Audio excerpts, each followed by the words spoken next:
Welcome back to my engaged Staffless Paralogue clears. Here's Leif's Paralogue.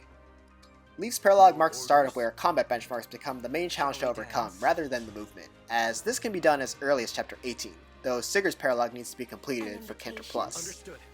Our Sigurd user needs to be capable of one-rounding Leif at 2 range, so we have Ivy and Spear Kagetsu as our best candidates. Kagetsu has an easier time reaching speed benchmark, while Ivy has an easier time with attack. Whoever makes the best candidate depends on who you've invested more heavily in.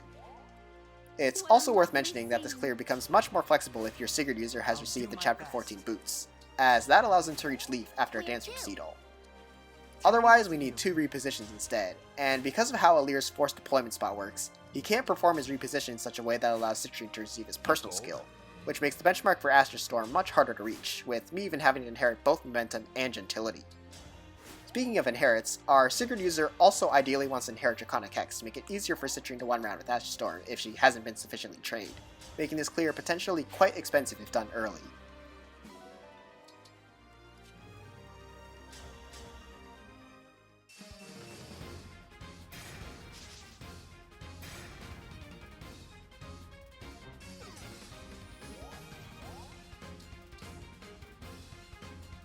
Because we want to finish Leif's last health bar on enemy phase, we need to force him to attack Ivy at 2 range to prevent him from using quad hit. With Cantor Plus, we're able to place Ivy on the water, and can then prevent quad hit by having Pandreo placed down and obstruct. And that's going to be Leif's Paralogue completed in 1 turn Warbliss.